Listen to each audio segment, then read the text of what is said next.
Welcome to Stirred Up. I'm Jessica. And I'm Heather. We're two Midwest corporate pros and moms juggling boardrooms by day and ballparks by night. But here, it's happy hour, and we're trading conference rooms for craft beer. This season, expect more tea spilling and real talk. About the important stuff and the bullshit that comes with it. This is our version of Girls Night Out. And you're not just invited, you're our VIP. It's where we throw back, talk smack, and laugh until we pee. Where we spill a little, spin a little, and overshare a lot. Because the only rail we're staying on is the bar rail. So grab a drink, you little party animal. And let's get this shit stirred up. Welcome to Stirred Up. We made it. It's Halloween. It's Halloween Friday. Happy Halloween. In the studio. In the studio. I wore my spider clip. Cute. You like that one? I do. Are you going to dress up tonight? No. No, I am. Yeah, I'm a dud. I don't know. Dud? I have not heard that word in a long time. A dud. My grandma used to say, put your duds on. Your pants. She called them pants too, or you're being a fucking dud. Yeah. Don't be a dud. Don't be a fuddy-duddy. Get up and go play. Yeah, that's what I am. A dud. That's fine. That's okay. It's fine. Less things to think about for me. I occasionally will have a couple of little accessories that I could do, like a silly hat or something, but yeah. Some earrings. You got some spider earrings going? I don't have anything like that anymore. I used to. I don't know where they're at. They got lost in the move or something. This is the week that teachers shine. Yeah. Dress up week. What's going on? What's happening in life? I keep getting scammed. I'm applying for college. Fuck you, Jessica. I never got to do it the way I wanted to do it the first time, so I'm really in it. No, I'm kidding. She keeps calling the essay he's submitting for his college. She keeps saying, I'm writing our essay. Our essay. I'm working on our essay. Or like whatever, however you phrased it. It's been our essay. It's my child. My time. My essay. No, I'm kidding. I've made him do it like in a painful way. Like most kids don't have that experience. Like the fact that we've worked on these things for 10 hours, like it. Yeah. I'm making him do the work. Yeah. But also probably overkilling it a little bit if I'm going to be honest. But my first job, like I'm a writer. That's what I'm really good at. You know what I mean? So it's like extra whatever. And they say these essay situations are like really important. Yeah. So like just whipping something together after you've spent your entire high school career working towards something. I totally agree. To me, I'm like, okay, I've prepared him for battle his whole life. What am I going to do right now? Just be like, meh.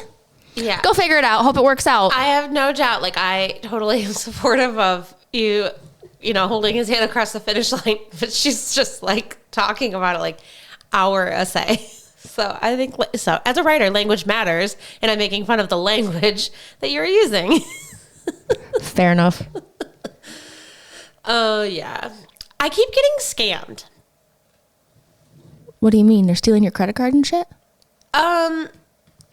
You're responding to text messages and giving them your debit card? Yeah, I've had... Jessica! I'm not giving them my credit card. So... I keep getting scammed. I am getting tricked. Okay, so... Public service amountment. So I shared last week that like some things are going on at work. So my whole team has been like, everybody needs to have options open. Yeah. So I'm like low-key applying for jobs. I was told about a job verbally that like I could be interested in. And I was like, oh yeah, that sounds interesting. So I went and I just Googled the company and the title. I didn't pay attention if it was like a sponsored post on top, but it was like jobs.thecompany.com, I thought, is what I thought I saw. Maybe it was thecompany.jobs.com. I don't know. It's very confusing. And then I thought I applied for the job. And I really just got myself into some cycle I can't get out of with like some other company like that trapped me. You know what I mean? Are you following?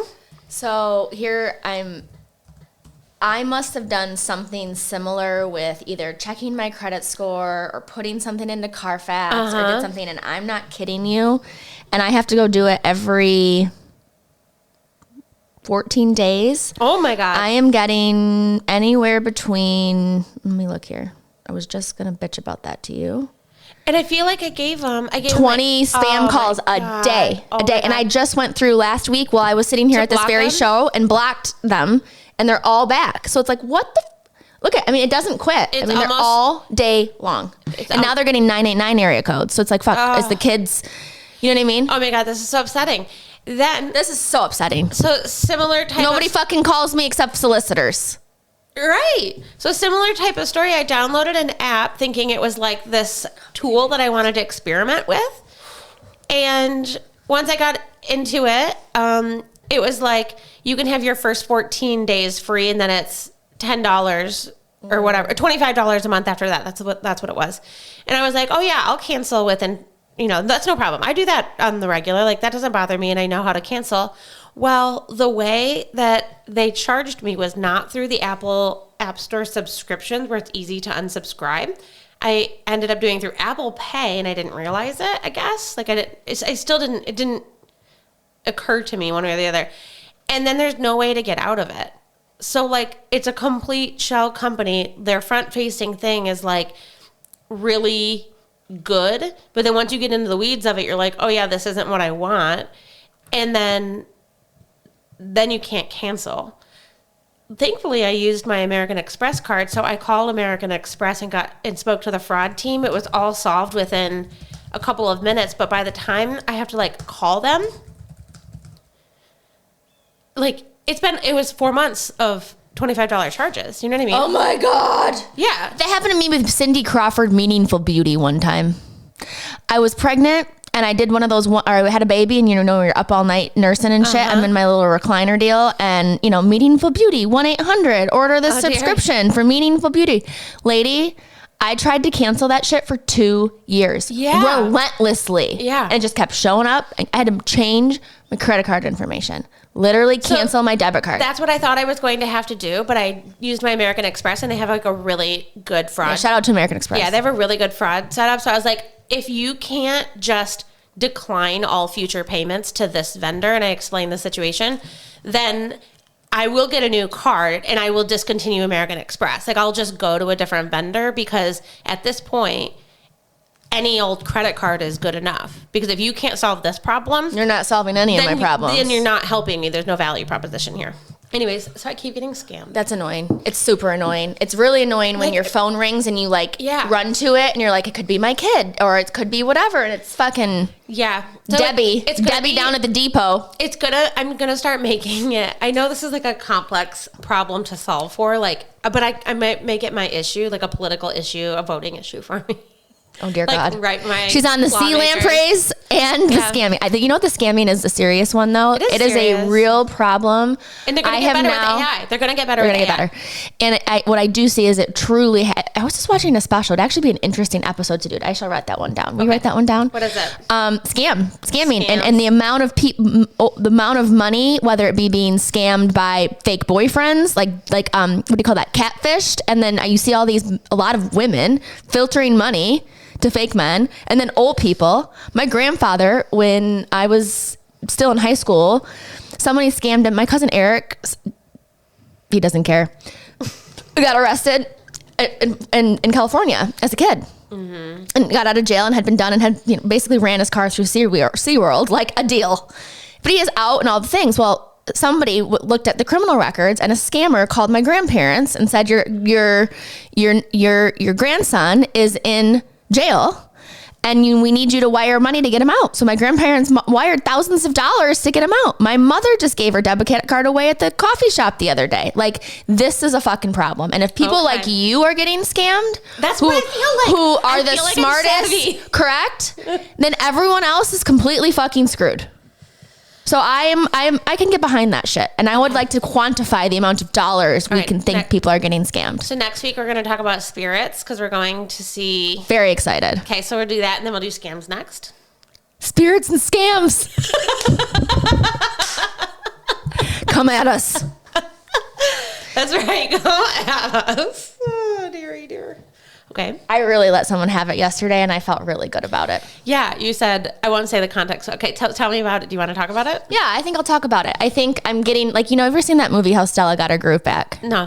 No, I've not. Jeez, oh fucking Pete. You and my sister-in-laws haven't seen a fucking thing. I mean, seriously, all that's on our TV is either football or Moana. It's not really. Moana's not a bad choice. Cars. Football, I will just say about football. Can I tell you something about football? Mm-hmm. It is fucking brutal. What part? The whole thing. Watching it? Yes. I don't like to watch it.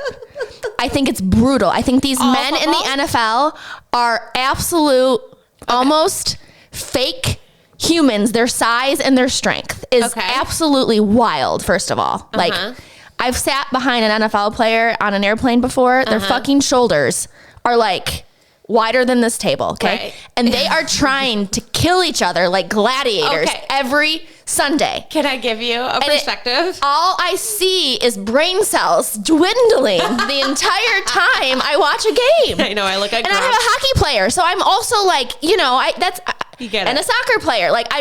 But that sport to me is like the strongest of the strongest, literally Dan Campbell trying to bite people on Sundays. It isn't a brutal looking sport. It's brutal. It's brutal. So here's a take. And it's like a pretty... It's not relaxing for me. I don't find it... No, and I'm suggesting it should be relaxing to you at all. I don't either. I sit there like this. Oh my God. Waiting for someone to get blown out of their shoes. Listen. I heard this explanation. It was sort of like they called it like a liberal arts explanation. So you can roll your eyes. You can roll your eyes, but just stick with me here. So they were like, okay, so for centuries, men had to like defend their tribe, right? Like they were going to war between They're still tribes. Dressing up in war paint, these grown men who go to the games. Okay, so that's part of the point. So lions hats and costumes. It's sort of like, holy shit. So we've kind of said, I'm here like, for it. It's not okay for men to be aggressive anymore. Like we've had centuries of aggressive men behavior that was evolved to us because they saved the tribe, right? You know what I mean? Like they either were hunting and doing dangerous things, like they had to be aggressive as a survival technique, right? Just follow the theory here. No, I'm not upset with the theory. I think it's fucking spot on. Same reason men need to have sex to stay alive. Or be happy or kind or do anything else. Yeah. Keep it flowing for the men. We're used to it. Okay. So, God damn. So now our society is like, yeah, you can't do that anymore. You can't come to work and be aggressive. You can't come to your relationship and be aggressive. Like there's no outlet for aggression except for in some of these aggressive sports. Like MMA was the specific example. Dude, that doesn't bother me. I love a good beat down. But then football is kind of that. I know, that's what MMA doesn't bother me because I know the point going in is getting choked out and dying. The point of it's like, they're just running and then you're like, boom. Like I can just all I see is this next.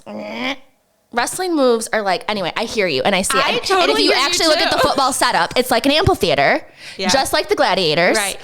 You are, I think about even like you say, save your people. Do you think the Lions are not, the Lions winning is not a direct correlation with the success of the city of Detroit? Yeah. 100%. Save the fucking tribe. The most expensive tickets in the NFL are in Detroit. And then what really bothers me, if you look at the average player in the NFL and then the average person that's able to afford the tickets, it is a little master. You know what I mean? Yeah. Like not everybody makes Tom Brady money. No, fuck most of them don't, right? Most of their average careers are 2 years. That's why.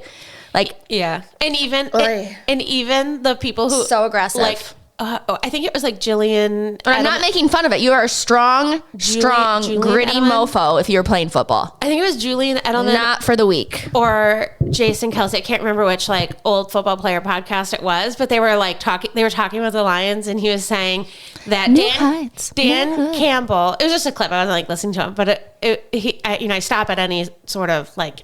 When they're talking about the Lions, I'm locked in. I'm ready to. I want to know what they're talking about because I like the drama of it all. I don't really watch the game. It's so much drama too. The fact that these men, this is also kills me. These sports program shows. Yeah. They say that we're a bunch of ninnies and we sit around and we spill the tea, and you are over analyzing the same fucking thing and screaming all at each day other about and it. Screaming.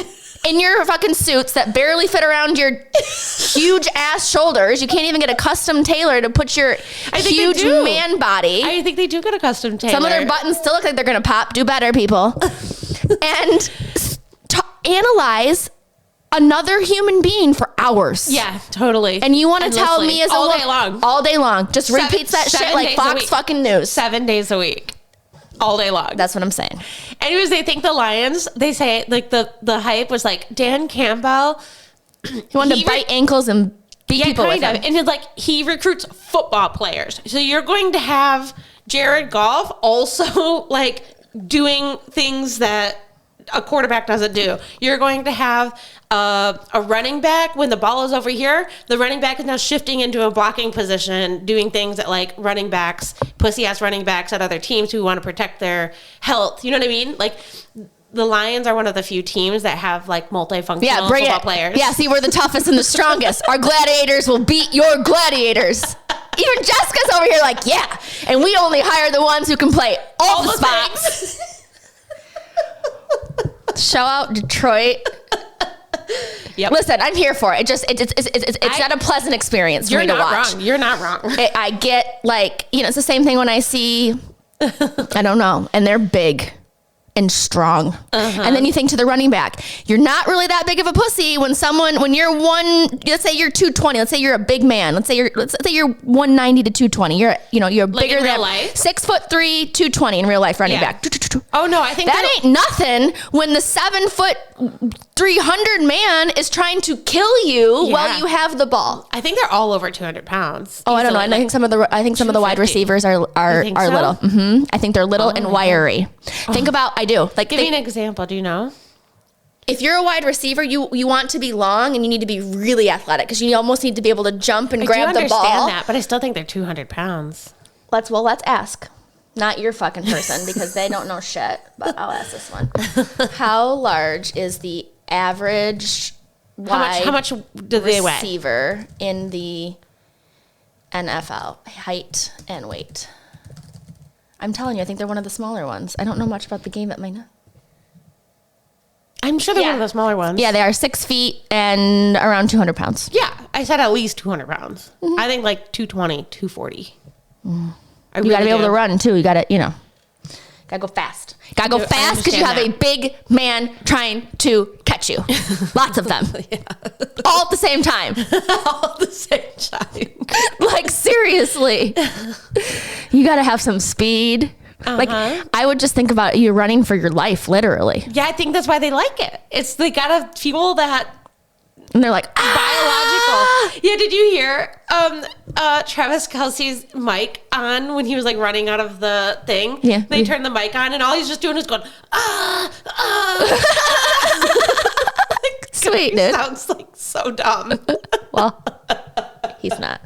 No, I don't think so. I mean, I don't think he's the smartest one, but I don't think he's a dumb. He married a fucking he's going to marry a national treasure. He can do whatever he wants. Right. Just carry her across the stage and don't fuck it up. She's the brains. If you fuck it up, you will be canceled. And I hope you're canceled for me. No, he's good so far. So far, he's really rocking it out. Yeah. I also love New Heights, manhood.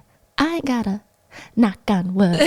Yeah. That's such a good one. I know, it is good. And Are you still rocking all the Life of the Showgirl music? On fucking repeat, like the Spectrum human I am. Mike's like, I'm a true fan. Start to finish, but I do that. Like I still have that very childlike, like I can watch and listen to the same if I like it. It's a comfort. I like it. Yeah. I fucking like it. I turned on Home Alone last night for the same reason. Like I wasn't even watching it. I love that. Just wanted it on. That's how I feel about Grumpy Old Men. Background noise. Oh yeah, I should. That's good for the kids too. Yeah, it's cute. Take the skin boat to Tuna Town. That's what Grandpa says. Of course. Meredith Bridges. Meredith Bridges. It was the old man actor. That was one of my favorite movies. Yeah, me too. But I haven't watched it in a long time. And the second one's just as good as the first one. I don't know about that. The old man dies in the second one. I know. I think that's sad. Yeah. Majorly sad for me as well. But, Where are we? What else is happening? Well, I wish we had another pot of coffee. I'm not doing it. I'm just saying. My frozen shoulder is still very present. I've tried all the things. You know what? So this is going to bleed into our topic today, GLP-1, but I'll just dabble in it. And I listened to a doctor explain, so her whole gig is like, you don't have to raw dog menopause and perimenopause. And do I look like I'm raw dogging it? Yeah.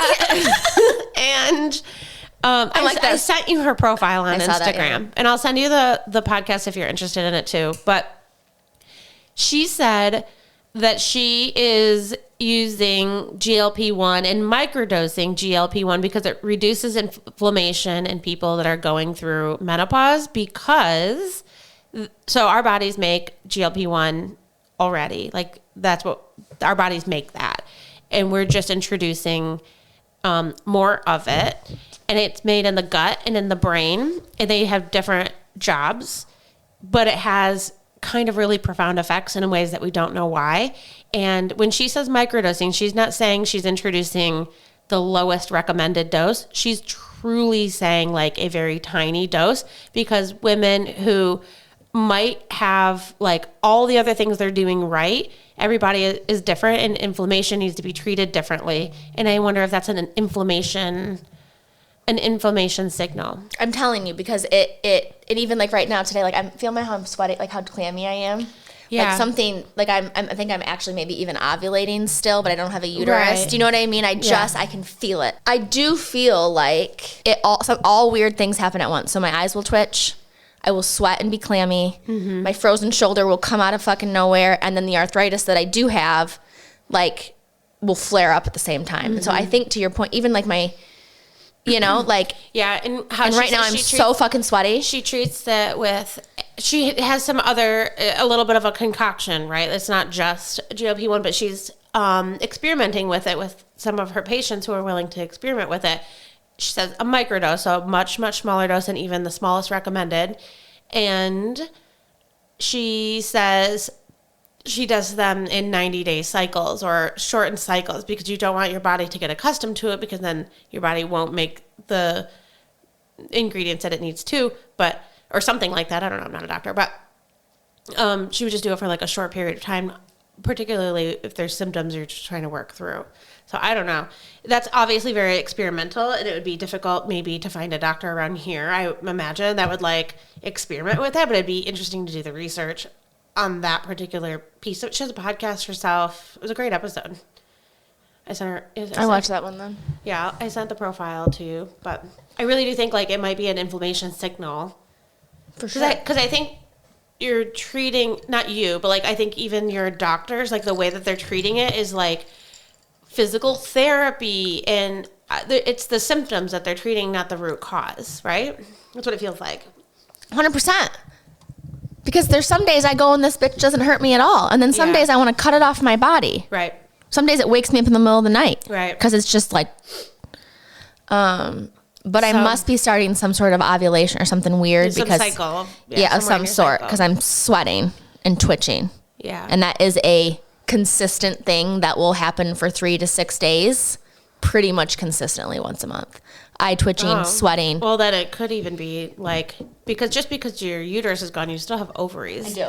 So it could be ovulating. It could be all the things. Ovulating, but also it has no place to go either. It kind of float those hormones that you used to have. So what they told me when I got my hysterectomy is your ovaries are the brain. Mm-hmm. And tells your uterus basically what to do. And when your uterus is gone, your brain still exists. Yeah. And so the brain is like dispersing, like, but where's it doing? Yeah, it's not like a response mechanism. Yeah.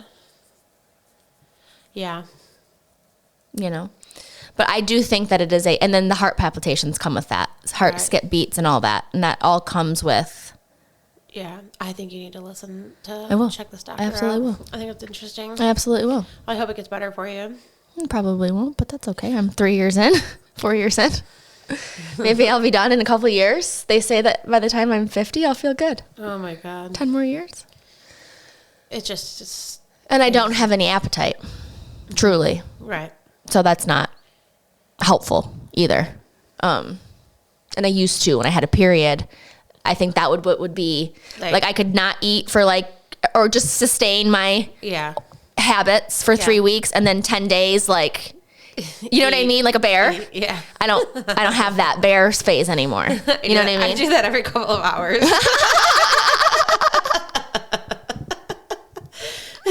I get it. I don't have an appetite. I wish I did. I know. I like food. I don't have a problem with it. You know what I mean? I like all food. Really, truly. There's really not anything I won't eat. But I don't have an appetite. Like I actually was thinking in the middle of the night when I couldn't sleep, I wish there was a pill that I could just take that was like all my nutrients, all my calories, all my vitamins, all my minerals, and I wouldn't have to worry about food. Right. At all. It doesn't work. It doesn't really work like that. Nope, gotta eat the things. I mean, we're eating cottage cheese and fucking choking it down, salads, fucking you name it over here. Protein, fiber. I Googled my keto bowl last night. Double protein, black beans, guacamole, sour cream, rice, lettuce, tomato, and cilantro. Yeah. Almost 70 grams of protein. Yeah. It's good. Your kids ever watch Wild Kratts? No. What? Oh, I love Wild Kratts. Wild Kratts is a good one because it's a cartoon that goes in. It's like a Jack Hanna type deal. Remember Jack Hanna? No. Who's the guy who ate by the alligator? Oh, yeah. Steve Irwin. It's sort of like take like Steve Irwin type real life animal stuff. And there's two adventure guys who are like real, who talk about real animals and see real animals. So like Blippi. And they get into their magic ship and they become cartoons. Got it. Wild Kratts. Cute. Reeve loves that shit, and he's loved it since he was a little boy, and he's actually requested to go to the Wild Kratts show at the Center for the Arts for his 16th birthday on May 27th. That's so sweet. We took him and Bray and Liv when they were little. I have to find pictures for the pod. But he, last night, that was his main thing. Him and his buddy are going to be the Wild Kratts, so he was... For Halloween. Yes. Yeah, so we're going. Mike and I are going to be Cheech and Chong. Fun. That'll be good, yeah. All I have to get is red suspenders. Everything else I have. Okay, perfect. Love that. That's an easy one. Should be. And then I got 4 more blow-ups to put up tonight because these fucking kids are coming. Heather loves her blow-up. I love a good blow-up. I'm so trashy. The more the merrier. Except here's the thing, though. I don't like blow-ups at Christmas necessarily. At Christmas, I like more of just classic lights and like I'll put a reindeer in the yard. Are you Halloween? I trash that shit up. Well, Halloween is kind of intended to be trashy. Really. Trash blow-ups, giant blow-ups. So I have one in my house. I'm sitting at Heather's house like last week or 2 weeks ago. It doesn't really matter when. And she's got some Halloween stuff out. One of them being like a deflated blow up that hasn't been turned on yet. And she goes, "Do you like my blow ups?" Specifically the blow ups. And I'm just an honest person. Like you wouldn't want me to lie. So I was like, "I like them for you." she got pissed. But the fucking kids like them. Yeah, she had to like defend it. I'm like, I said I like it for you. I don't really care. It's just for me. So I told Mike that that's his only job today. I'm like, get the rest of my fucking blow-ups going for these kids. Because I have a projector that goes on the house with the witch. You know what I mean? We got to get it going.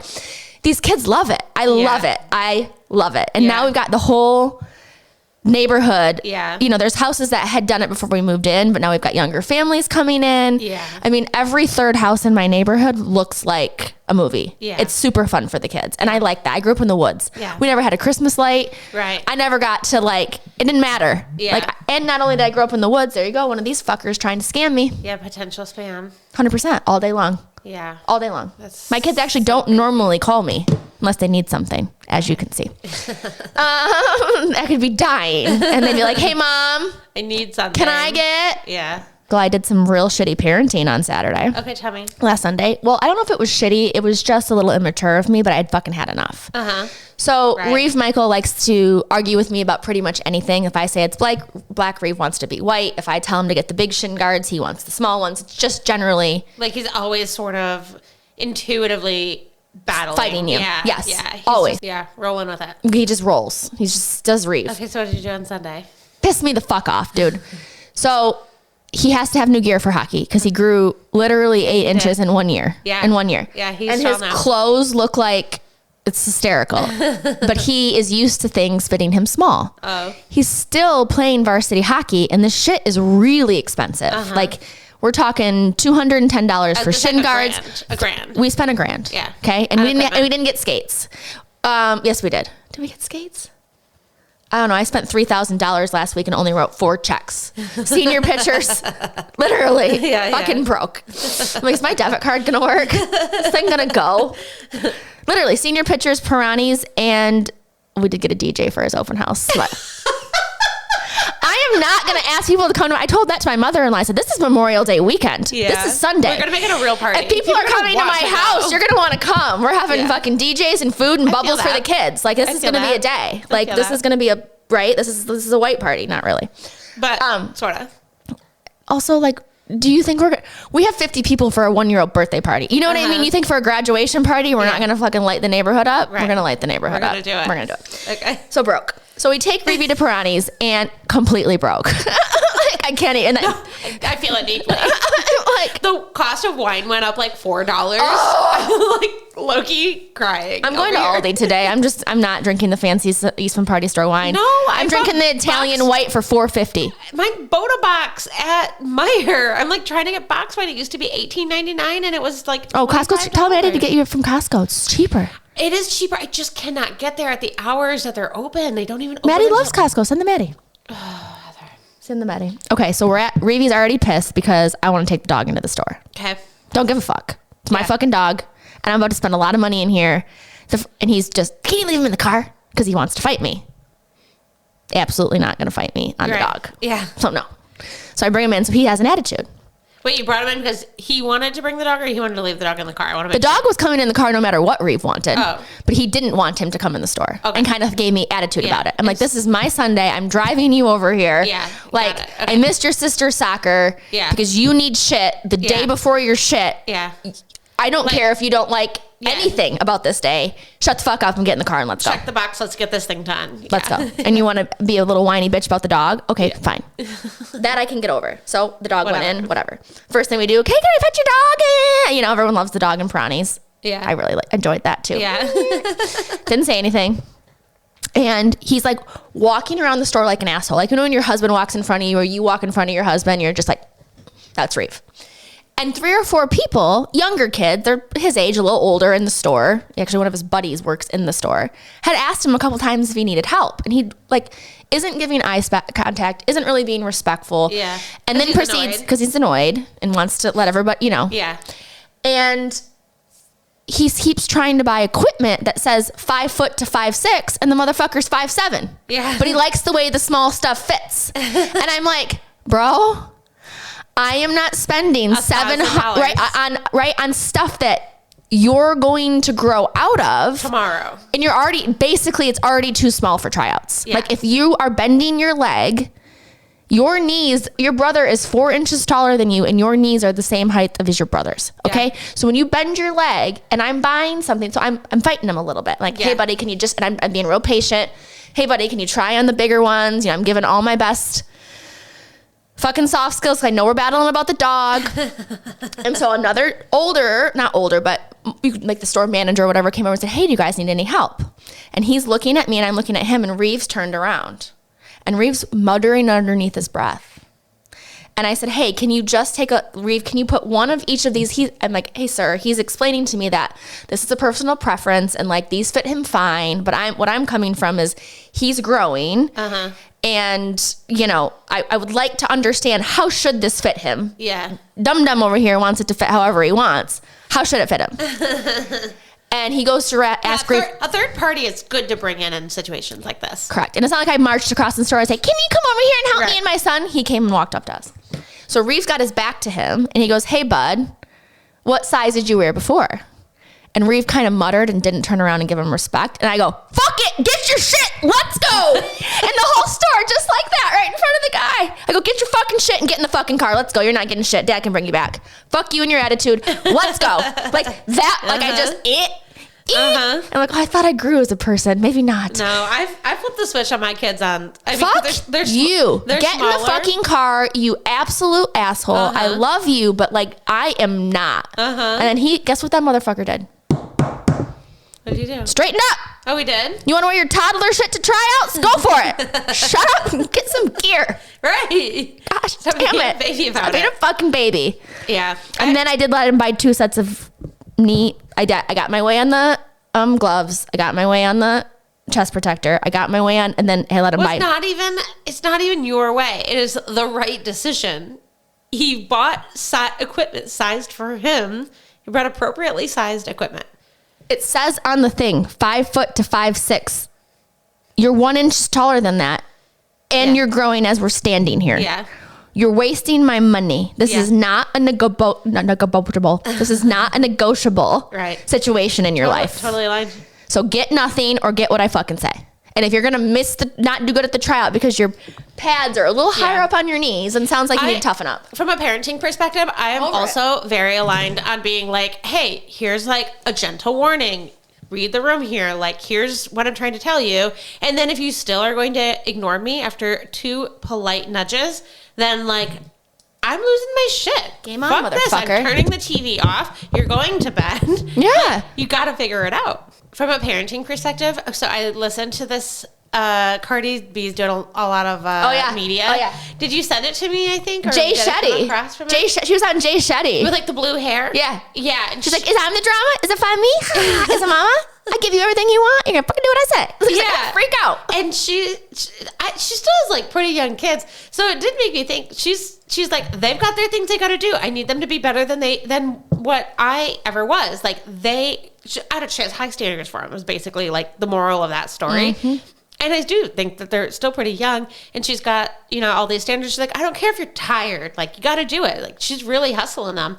And I don't know if I would do exactly what she's doing, whatever. But it did make me think like, oh, okay. So when I do lose my shit, in the example like this, like, it is tough love sometimes, and there's nothing wrong with that. What else? That was really all I had. I had a couple things that I found that were funny. Tell me. For this week. Okay, I drove behind. I took Liv to Hurley this week. And on the way home, we were in traffic. She had a couple things, as we do here, have stickers on our truck. But there was a couple stickers that I found were quite funny. And I actually rolled down the window and gave her a thumbs up and embarrassed my family. I think they're fucking trashy as shit, but they're funny. Okay, and every badass truck is a badass bitch. Mid. Then she has a Batman sticker. Mid. And then the left says, if you're going to ride my ass, at least pull my hair. Oh, okay. So I've seen that one. All right, 8 points. And then the other size is, lick it before you stick it. Oh, she's feisty. So I like that. I would never have that on my truck, but she is feisty. Feisty bitch. I thought it was hysterical. Mike's like, take a picture. So I rolled down the window. He goes, not like that. I go... If someone's going to put that shit on the back of their truck, I don't care. They expect it. Thumbs up, Sally. Like, I don't know what to tell you. Yep. And I took a video of her driving down the street. Okay, good. So I thought that was very funny. I also found a couple quotes for you. Okay. It's about emotional regulation in your children and in ourselves. Oh, Lord. It's kind of deep, but I kind of like it. Okay. Teaching people, and this is my point of like popping off at the mouth. Like, can I get my point across and not be emotionally driven? I don't know. Teaching people how to regulate their emotion is crime prevention. It's addiction prevention. It's suicide prevention. It's general healing. It's generational healing. It's how we stop raising adults who explode, implode, or shut down at the first sign of discomfort. Emotional regulation is not just a soft skill. It's a survival. It's the foundation of a society where people can disagree without dehumanizing each other, where accountability isn't seen as an attack, and where conflict doesn't always mean violence. You want a better world? Start with emotional education. I like that one. Okay, so I agree with that. All totally fine and aligned, but I do think part of emotional regulation is knowing when you can fly off the cap and be like, shut the fuck up. Yeah, fair enough. Yeah, and I think that's where I'm like, I'm okay with that. I didn't lose sleep. Yeah, we're making a conscious choice to react in a certain way rather than it being an unconscious choice, which is unregulated. So I think both things are true. Like, we have to be, I do think that there's a whole bunch of people in the world that really just want to go like, like never real high, never real low, and just like hum the fuck along. And I think you can still be emotionally regulated, but like get pissed off or get really excited. And then be able to bring it back. Yeah. Like, that's the point. I'm aligned with that. One more thing I wanted to show you that I found. This is a good one. Okay. So I've been seeing all these ads for Lilly, this medicine company. Have you seen those? Can you believe how close? Not ads. No. You haven't seen them? I know the brand. Okay, right. So I've been seeing this all the time. Okay. Look at that. I'm like, what? I think it's like Eli Lilly. That's very close to Lily Pulitzer. Like, to me, that's infringement. Like, I couldn't wait to show you. Go back again. Wow. Okay. I told Mike, I'm like, this is how Adidas lost its stripes. Somebody's got to say something. That's really this is infringement. crazy. So I actually had thought when I saw it, I'm like, did Lily Pulitzer start a Yeah. A health and wellness brand? Like, what is this? And I'm like, I cannot wait to show Jessica. That's an invert. I mean, that's too really close. Crazy. If I'm the brand leader, I'm really defending crazy. That. Like, to the part, the thing that's really sticks out to me is that the Y is like a stem rather than a loop. Like both of them. Look at that's really bigger, crazy. That's smaller. Yeah. The L's are, it's a little more italic. Right. The font is the same thickness and width. Yeah. Your color is almost infringing on from red to pink. It's an interesting one. So if you're listening and you know you wear Lily Pulitzer or you are a Lily Pulitzer, you work at Lily Pulitzer, check out these Lily. Well, wait, how do you know Lily Pulitzer didn't steal from Eli Lilly? They're way older. They're older. Eli Lilly's much older. It's a super old company. What? Yeah. Like, never heard of them. Oh. On God. Tell I saw that. Never heard of them. Look up how old is Eli Lilly versus Lily Pulitzer and then see. Also, as I'm learning about 1876 Eli Lilly. So Lily Pulitzer counts out. So Eli Lilly must not care. And if you think about registering your brand and trademark, they're probably not registered under medical. They're probably registered under brand and lifestyle or something. Yeah, right. So unless you... But I still think the 1959 Lily Pulitzer. Yeah. 1876. All right. Eli Lilly. I knew that they were like super fucking I'd never heard of them. Yeah. That's what their logo's been since the beginning of time. Just type it. See if the internet's talking about it. See if Reddit's talking about it. Is anybody talking about how Lily Pulitzer's logo looks like the medicine logo? Should my argument be on the other side, or does no one actually care except for us? So nobody. So you know how it will like complete the search? Yeah. No one cares. No.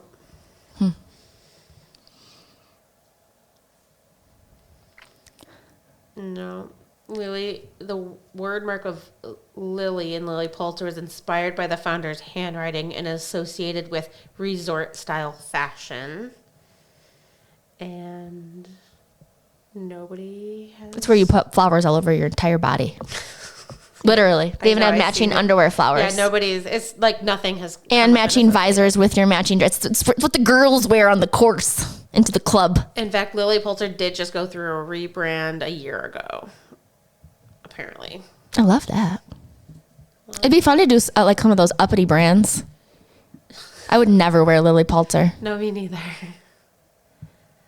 It's just not, I don't. So it looks like she went from the script that you were showing to... even worse. Looks more like it. Well, the L is... Really I guess the L is differently, but the italics. And it's not as like ditzy looking, to be honest. Like I think the signature that she had was a little more like ditzy. And that other thing kind of looks Tory Burchy to me. I don't know. Are they not? They're so unoriginal. Who's doing your marketing? Right. Who's doing your creative, Lily Pulitzer? Give me a call. Yeah. Yeah, so we changed our position here. We did. Didn't we? Fuck Lily Pulitzer. We go back to the medicine people. Eli Lilly, I think, is maybe... okay, so let's do Eli Lilly GLP-1. Ooh! They do. They make Trulicity and Ozempic and... Well, there's a transition. Maybe that's because I was doing a little GLP-1 research and that's why I got served those ads. That's so funny. Totally. I never put it together. Okay, so Lily, they make an oral GLP-1. What's that mean? Like a oral, like a pill? Like a pill instead of a shot. They have two injectables, Trulicity and Ozempic. That's a semaglutide and a dulaglutide. And then orglipron or forglipron. I don't know, whatever. That's what the name of their oral weight loss pill, but it's currently under investigation. Whatever. Yeah, do you want to pop it? Well, that's transition. Can we pee? Yeah, let's pee. I don't have to. I do. I need more water too. I'm like, okay, now I feel like I'm sweating. Okay. I'm so sweaty. It is officially cozy season, and there is really one loungewear brand that I love the most, and it's Comfort. Comfort has the highest quality sweatshirts, sweatpants, t-shirts. It's heavy feeling. It gives you a sense of safety. It's extremely cozy. It's really designed from a mental health perspective Even their t-shirts, though, have like this really nice weighted hang to them that I really love. My absolute favorite sweatshirts and my go-to sweatshirts are my comfort sweatshirts. They are running a Black Friday sale right now. So there are some early Black Friday deals up to 70% off. If you head out there now, you can get a discount on your entire basket with our code for the podcast, comfort.com/startuppod. It's comfort without the second O, comfort.com/startuppod. That'll give you an extra 15% off your order. It's a perfect time to stock up for your comfy season, maybe get a few gifts ahead of the holidays, and save a little money with the pod. I would go as far to say that GLP-1s might be one of the most game-changing miracle drugs that we've ever seen. We're going to grow a third arm out of our ass in 5 years and not know it, though? The people that I've listened to like probably 4 or 5 different kind of perspectives, all doctor perspectives on this. All of them have said it's extremely game-changing. It's a very important drug. The most pessimistic perspective was basically like, it might not be the end-all be-all drug, but it's really fucking good. Like, basically, it was invented to solve an insulin problem. And then there was an acknowledgement that people who took a GLP-1 drug, an injectable for diabetes, would lose weight, and it would suppress their food noise, like suppress their diet. And I think that there was a huge hesitation on Eli Lilly's part, from what I learned, that they didn't want to be known as like a weight loss drug. I think that there's a stigma to like something that is helping clinically solve problems, and then something that's cosmetic, I think is like part of what the concern was. So they've had this drug in the market for insulin, and it's sort of like, so the GLP-1 in our bodies will trigger the production of insulin in our bodies. So it's sort of like it nudges it along and helps people with diabetes. Now, they've had this in the market for years and years and years, and only finally recently, and I don't even really know what, like, if it was just the market started to notice or if they made a conscious choice, I really don't know. But at some point, people are like, oh, I can use this off-label. I can use this for different things. And now that people are using it for different things, they're using it, I mentioned earlier, microdosing it because it's solving other problems. Like inflammation for menopause or whatever. I wonder with inflammation, what we were just talking about last week, and women get, or not last week, but in our women's episode, autoimmune. Yes, a lot of inflammation problems. Yes. So it comes down to a balance of like insulin, immune, and hormones, particularly for menopause, is what I've had learned. And I gotta write that one down. I mean, if you even obesity alone, which we know it works for, obesity alone is a cause of like the top 1, 2, 3, 4 big diseases in America, cancer aside. But insulin, the production in so if you're eating a whole bunch of carbohydrates, then your body responds to that and says, oh, we need to make insulin. Then you become insulin resistant because you've made so much of it and your body is not responding to that anymore. That's what type 2 diabetes becomes, right? Like that's kind of how that works. There are some suggestions in research that says that when you're putting out so much insulin, those can also be linked with cancers. Like insulin is something that you don't want your body to constantly have to be making because it's battling the food choices that you're making. So I just think that some of the responses to the effectiveness of GLP-1s are more so because it's a secondary or a third effect, you know what I mean? So it's solving a thing. It's suggesting the body to like, you know, send a little signal to the body that's doing the right thing, that's trading off some of the other stuff that's going on. How does it suppress the food cravings? So I don't know a whole lot about this. I don't know if we all know, you know, scientifically, but you make GLP-1 naturally in your brain and in your gut. Okay. In your gut, when you produce GLP-1, it slows your digestion. When you're slowing your digestion, your body feels a little bit more full. The signal also in your brain is also in a very specific place that is a satiated signal. So there's two things happening in cohort with one another in your brain and in your gut. When you, what some doctors are saying is that they're giving dosages that are equivalent to somebody who doesn't make insulin because they have diabetes. So they're giving these same dosages to people who do make insulin. And some of the commentary by doctors is like, we are flooding their system. Like we went from like medium to throwing the gas on, which is why some people are having such major responsiveness to like all of a sudden was only eating everything yesterday and now all of a sudden I can barely swallow, my protein bar or something, whatever they're trying to eat. So it is because. Can that be good though? Are they starving in a way? What do you think? I think it's all dependent too, because I've talked to some people who are like, dude, I'm eating right through it. Mm-hmm. Like I'm taking a 400-pound man dose and I'm eating right through it. And I've heard some people who are like microdose it and they lost the 40 pounds they couldn't lose in a month and never did it again. And I think that is the point, is like every body is different. Yeah. And the recipe of what makes up a body. So there's such a stigma around this too, right? Like, oh, you needed the medication to lose weight. Like it's some sort of fault of the individual. I don't believe that. I think the same way that any sort of condition of you're diabetic or you're born with a lug that's too short or whatever, your body is not processing food.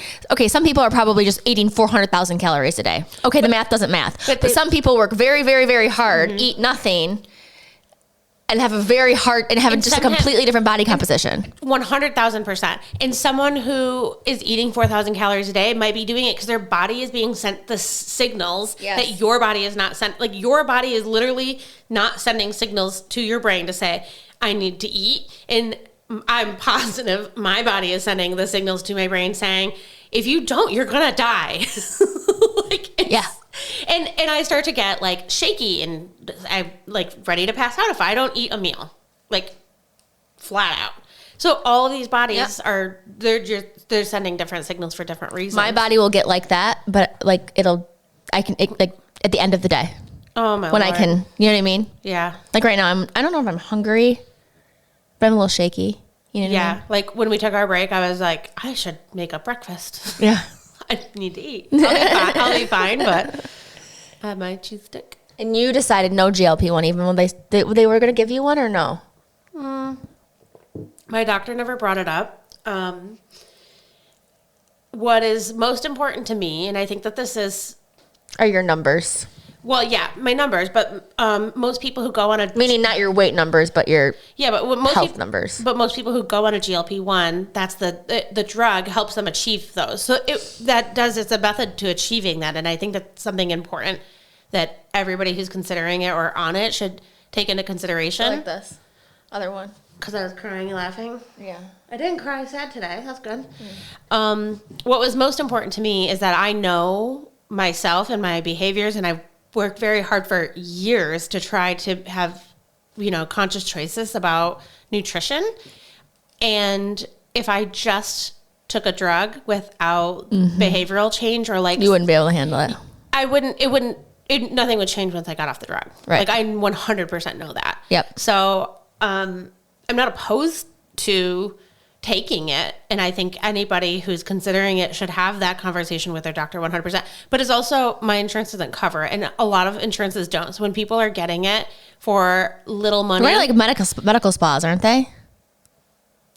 You can get it at any doctor's office. So people are getting it at medical spas. I think, so I want to be very clear. I don't want to shame anybody for where they're getting it or if they're getting it or if they're getting it or not. And like, I think it's a great choice, flat out. And for the same reasons that I said for myself, behavior change is important. More than 50% of the people who take a GLP-1 drug end up going off of it for a couple of reasons within 6 months. So some of it is the side effects because you end up having to take, you get constipated and or you will shit too much because you're relaxing your digestive system I don't know if it's relaxing is the right word, but it slows your digestive system, so then it'll build up in your bowels. Like you're gonna have a problem. Some people do, some people don't, but some people do.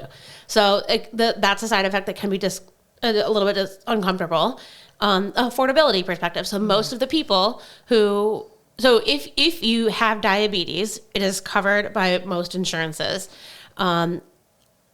I've heard people say that their insurance is covering it, but all of the research that I've found, it doesn't.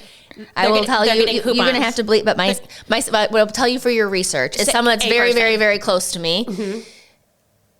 For every reason but being diabetic should have been prescribed it and was basically told, you have everything but diabetes and we're not going to give it to you. You got to go figure it out. Yeah. So in some cases where someone will make that choice and they'll pay for it anyways, sometimes these companies are just like, they go to pick it up from the pharmacy. It's free. And it's free. That happened to somebody we know. Yes. I know several people who that's happened. And I heard in some of the stories that I listened to in other podcasts yesterday, that was sort of the story. She's like, I thought, and she was, the person was an editor at Teen Vogue and lived in New York City, and just like she kept getting samples of stuff for plus size because she was like, oh my God, so great that you're like, representing plus size. She's like, I'm not. I just gained this weight and I'm not here. Like, I'm not celebrating this. So she was like kind of panicking. So she went on the drug. I'm not celebrating this. Yeah, like I'm not here like embracing my fatness. Right. Like I don't want to be your poster fucking child, you twat. That was the story. And she thought her insurance was paying for it. So she was on it for 6 months and lost 50 pounds. Okay. And did she get a bill? No, the coupons came. So then when she went to go the next month, it was $650, $700. And she's like, wait, what? And when she picked up her dosage at the pharmacy and they said, yeah, those were coupons from the manufacturer. So you could get them at a discount. But she's like, my insurance is covering it. And they're like, no, it was not covered by insurance. It was a coupon. So some cases that absolutely happen. I've heard that personally. I know somebody who's gotten coupons. Yep, me too. So, and I think that is fairly common. Cool-ish until you're stuck to it and you can't afford it. Yeah, agreed. I think that's a little tricky. So people go off of it, and then when do you have any idea how much the drug actually costs? Is it like $1 a unit or something? We charge. Oh, the cost of the manufacturers? I don't know. I mean, that's always tricky, but they're all in the range of like $1,000 a month, roughly. Yeah, that's a lot. Yeah, it's a mortgage. Yeah, rent. No lecky. No lecky. But a lot of people, most people who take it without the behavioral change component in the education around it, like you're 100% going to gain some weight back. Yeah. Some people gain all of it back. Really? Yes. And I don't even know, like, we don't know the numbers. I don't know that there's like good research on that, but all of the doctors that I listened to this week in these stories and in the research perspective, all of them are like, yes, by and large, my patients gain weight back. It could be 15 pounds after you've lost 50. So that's still very good, but kind of makes you spiral a little bit, right? Like 15 pounds feels like a lot when you're in that situation. And some people gain a lot more of it back, but like by and large, you're going to gain weight back if you don't have a behavioral change component. What are you looking for? I need a charger for my computer so it doesn't die over. Okay, so also I know some people who are doing it with like complete lifestyle changes, like literally how they're eating, exercising, like really changing everything together. That's important. And then obviously some folks who are not. And I don't judge either way. Fuck it. Right, some people want a quick fucking fix, go for it. I mean, I don't give a shit. Yeah. Everybody's judgment free. Yep. Do your thing. I am judgment free, and I'm also a little bit just like pro for it if you need it. Fuck it. Yeah, but also I'm the point I'm trying to represent, because I don't want to put shame on any of the decisions. Nobody puts shame on someone who is taking a cholesterol medicine but still eating red meat. Right. Right. So yeah, that's where I'm at with this. But I'm also at the same time like plenty of diabetics who still drink Mountain Dew. Yeah, my aunt did that. Oh God. So facts are facts. Like those are bad choices. You're on medication, life-saving medication, and you're doing something that is a detriment to your health in those diabetic cholesterol examples. Any side effects known yet? Has it been around long enough to know that like it's going to fuck up your gut health for the rest of your life? No, or your brain? all signals are like, it is a positive indicator towards all the things. Really? There's like the only negative side effects. None of them are like long-term side effects. They're because your body makes this anyways. Like it's a natural part of what we are, which I think is helpful and important. The only negative side effect that I've really heard about is the BM, the bowel movement. Shitting oneself. Yeah, or remember not. when we were at Matt Matthews and he was like... Yeah. What did he say? He was like, who's on the GLP-1s? And they're like raising their hand. How much you lost? And they were like, well, the one girl's like 20 pounds. How long have you been on it? A year. And he's like, what the fuck are you doing? and then he did literally say like, all you're doing is shitting your pants, aren't you? And there were some nods, right? Yeah. And I think some people are just left kind of nauseous, and some people think like, oh, well, maybe that's the reason. Most of my people have zero side effects that I've talked to. 5. I know some people that have like just didn't feel good on it, and some people that felt great. Yeah, I think again like everybody's different, and I think that's a signal to the dosage. Like one of the doctors that there was a pretty long podcast episode, really insightful. She was the perimenopause doctor, so her whole thing is about dosage. There's a couple of different dosage recommendations from the manufacturers, and she's advocating that doctors need to be much more nuanced in their dosage. So if a patient is having side effects, scale it back. It doesn't have to be... Right, play with it. Yeah. It's not an exact for one for everybody. Yeah. Your body, your goals, your just the way it works. Yeah. How you're responding can all be teetered with. Yep. But I think if people are taking it for vanity reasons, simply just to lose weight, not to manage perimenopause or not to manage another health condition, then I think people are like, no, give me more because I want to lose 50 pounds this month. You know what I mean? Holy shit, or whatever. You'd really be shitting your pants. Right. 50 pounds in a month, you'll shit a baby out. Yeah, it wouldn't be 50 pounds a month. But I mean, I'm being dramatic for the sake of all of that. But there's some thought that's like, people who take this, they don't even want to smoke their cigarette as much, or they are drinking less. Like it turns off the reward system in your brain a little bit. But then the one doctor's like, I don't understand how that's really working, because it doesn't turn off your reward system for like people still drink water. Like you still have desires. People still have sex. Like they still have desires. So it's not like it's actually turning off your reward system in your brain entirely. It's certain things. And so why? And I think that that's interesting. And it doesn't work the same way for everybody, too. We don't know why. There's some signals that it's like improving, it's reversing. I don't know if it's reversing. There was an Alzheimer's link to it. This same doctor was like, I think we're just throwing it at the wall right now because there is really not a lot of risk to taking it, right? Like it doesn't have some of these adverse effects and it's been in the market for a long time. So we know 20 years of using it is not, we know that. That's not yesterday. Yeah, right. Like we have a lot of research for it being done, where being used in people who had diabetes, but now they're applying it to some of these other conditions and they're finding some signals and they don't know if it's causation or correlation. So is it just because, people are saying like, oh my God, I don't have the knee pain anymore. Like it's improving my joint pain. Well, is that because you lost 50 pounds or because your joints are actually less inflamed? And because... Could it be both, though? Right, yeah. Is it because you don't have all of this insulin being produced all the time? Some people even said the effects of, like, because they had such digestive issues on the drug, that like, the constipation, and then you take the medication, and so, like, you are shitting, that when they ate... They could see, like, if I had enough fiber, then I didn't have that problem significantly. See, that's some of the people it's like a science of it's sort of the same thing you did with your live or the your doctor who told you, like, here's your protein, here's your fiber.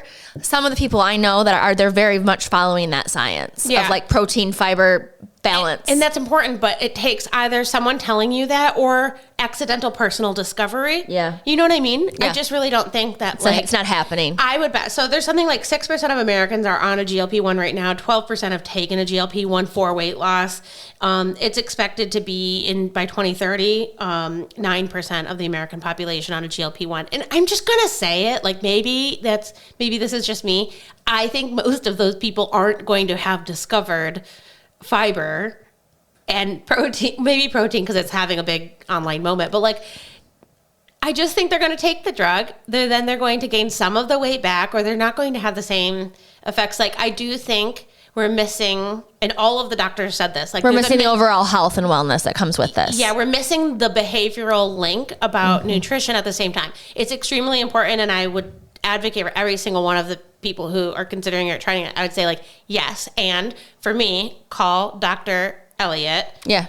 At the shout out to Dr. Elliott. Yeah. The obesity clinic. Yeah. Tell him we sent you. We are not getting paid for this, but like maybe if enough people call, even if you're already on the drug, one of the onboarding questionnaires, like, have you taken a GLP-1 or are you currently on one? And all I can say is that, like, he's the behavioral doc. I get to ask fitness questions. I get to ask nutrition questions. If I have to make trade-offs, and I go every couple of weeks. So, and I have a nutritionist. I have access to whatever I need. The resources you need to make this a whole thing. Yes.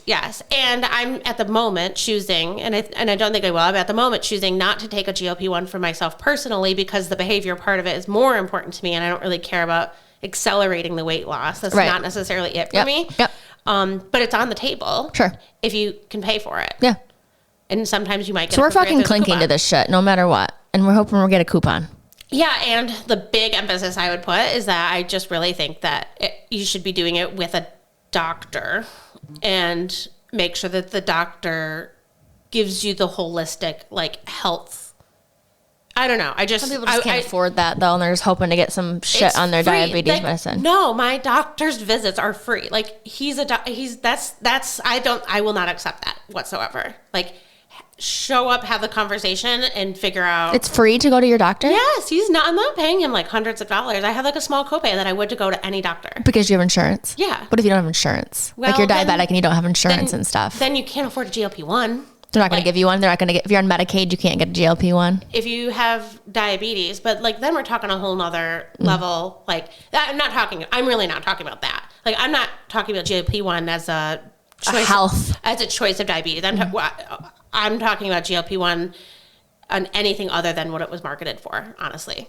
So if we're sitting here talking about I want to take a GLP-1 because I'm 50 pounds overweight or whatever the number, 14 pounds overweight, like whatever the number is, and I'm thinking about it, I am so clinking.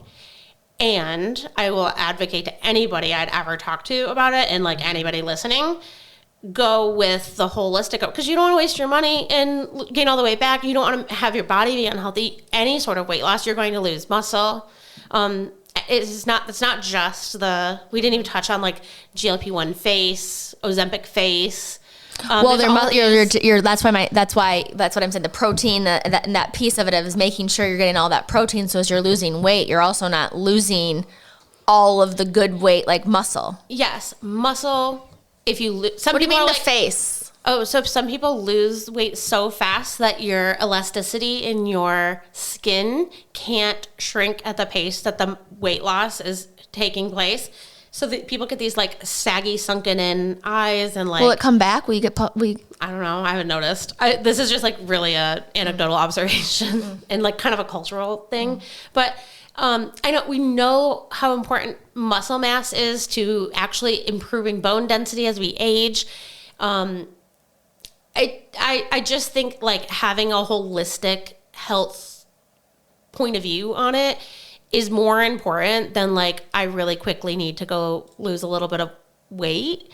So I would my advocacy isn't all of that.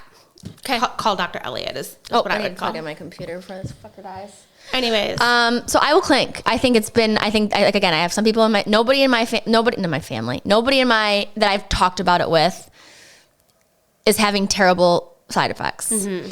some are still eating through it. Mm-hmm. Some are thriving in it. Yeah. But nobody's like, and I want to know, like, sick to the fuck. people who are eating through it, are they working with their doctor on, again, dosage, other behavioral things? Yeah. Fine. We took out of it. She said it worked for first of all, she eats very healthy anyway. And she said it worked for a while in the suppression of the insulin. And now she has. That's what the doctor says, is like, if your body becomes accustomed to it, then one of the doctors specifically said that she puts her patients on a cycle of it. I don't know. I think it's super fascinating. Cycle. I've heard that too. Cycles where you go on and off, and you're more on like a yes, where you're not, and even like the dosage can increase and then plateau. Like they're playing with the dosage throughout the entire thing. Like you said, tweaking. Yeah, but doing it with your whole health in mind. Yes. And getting that protein, getting that fiber. And I don't want to leave the impression that that's a luxury. I think we all need to advocate for our health. I didn't have the experience that I thought when I went to my doctor. I felt empty-handed, and that's not what it needs to feel like. We're going to have to advocate and find the right doctor who will work with you on that. It's a free shout out. We're not getting paid. Dr. Elliott in Saginaw. There's one in Midland. There's, I think, maybe one in Bay City. Nonetheless, I highly recommend going to see somebody who is trained in metabolic wellness and has the holistic resources to like treat you as a patient. And it's not like some fancy expensive luxury if it's about your health. We clink. GLP-1s, cheers. Every single one of us can reflect on a time where they might have felt in a season of transition or feeling stuck trying to get to the next level of leadership and career development, perhaps shifting from a tactical execution to true strategic leadership. That leap can feel overwhelming and sometimes really frustrating, but you don't have to do it alone. So what Lisa does is she helps people that maybe feel stuck. Maybe they're battling from some self-doubt or just wishing they had stronger communication, wishing someone understood them the way that they're trying to convey themselves in certain areas of key leadership skills. Many people, including myself, don't realize that actually a coach is the one that can help you get to that next level. So Lisa is a personal friend of mine, and I've gotten to watch her journey helping people in all aspects of life, overcoming some of those skills that prevent each and every one of us from getting to the next level in our career is what she excels in identifying and then overcoming. She's done it herself, and now she's in the business of coaching others. So Lisa is an adventurer at heart. She's a guide by design. She's a certified coach through the International Coaching Federation with both corporate and entrepreneurial experience. She's going to put you first in guiding you to meet your goals and step fully into the leader you're meant to be. Here's the thing. Coaching works. 80% of the people who coach do report increased self-confidence that help them get to that next level. Over 70 benefit from that improved performance and stronger communication. The results do come through. Thousands of leaders have already grown through Lisa's coaching and workshops, and now it's your turn. So here's how you can find out. Head to lisatarkington.com/coaching and get your free consultation. When you talk to her, let her know that Jessica sent you or mention the podcast. Again, that's lisatarkington.com/coaching, because leadership isn't about getting things done. It's about becoming the leader you're meant to be. Thank you for listening to Stirred Up. If you like what you heard, please subscribe. Check us out on YouTube. Follow us on your podcast apps. Please send it to a friend. Leave a comment.